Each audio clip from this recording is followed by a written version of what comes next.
Si d'aventure le hasard vous mène un soir dans les rues sombres de la Creuse, peut-être la verrez-vous passer à la recherche de son ombre. Romancière creusoise, elle aime faire rêver, imaginer.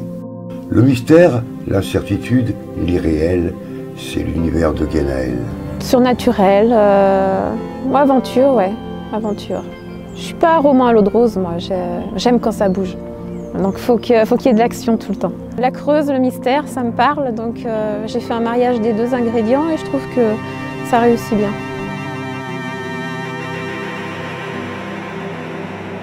Entre deux mondes, en fait, c'est surtout une belle histoire, en fait. C'est un peu un club des 5 des temps modernes.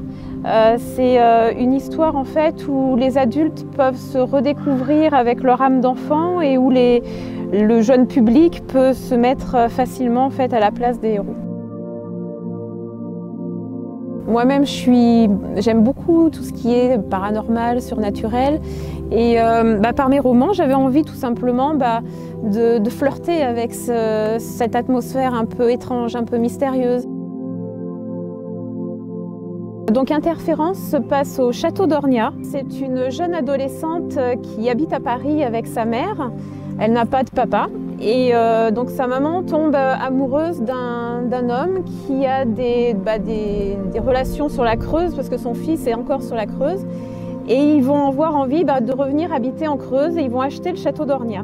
L'héroïne, qui s'appelle Zoé, va découvrir le passé de ce château qui est pour le moins troublant et qui va lui faire vivre en fait des choses d'un passé qui est plus ou moins confondu avec son futur et aussi avec son présent. L'oiseau d'argent se passe à l'abbaye de Bonlieu. L'héroïne s'appelle Séléna. Elle habite à Limoges avec ses parents et elle a envie de venir en fait en vacances chez sa grand-mère qui habite à Bonlieu.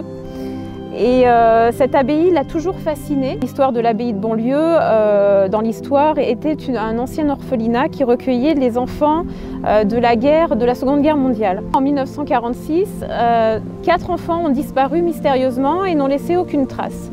Donc Séléna va être interpellée par cette histoire et va rentrer dans cette abbaye, va faire la rencontre d'un jeune garçon qui va s'appeler Arthur. Et tous les deux, en fait, ils vont aller sur les pas de ces enfants et essayer de percer cette énigme et savoir ce qui s'est passé cette fameuse nuit de 1946. Immortel Secret, c'est mon dernier roman. Il se passe dans un petit village qui s'appelle Cressa. C'est 4 adolescents, enfin des jeunes adultes, ils ont 18 ans, qui un soir vont voir une lumière dans le cimetière et vont être interpellés. Donc forcément, ils vont vouloir y aller, ils vont chercher ce qui se passe, ils vont tomber sur des pilleurs de tombes. Et ces pilleurs de tombes, quand ils vont être surpris, vont laisser tomber en fait leur butin.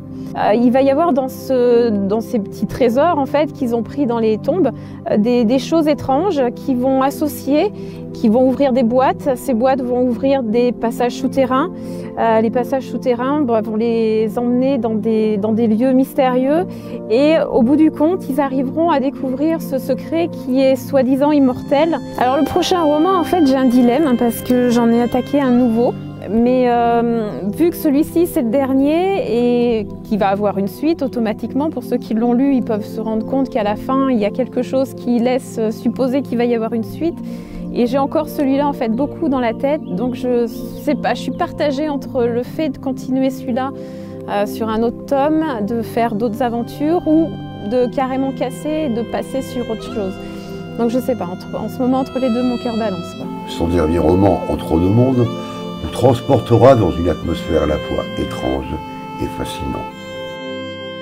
Interférence, l'oiseau d'argent, Entre deux mondes, de belles histoires surnaturelles avec un lien commun, la Creuse mystérieuse.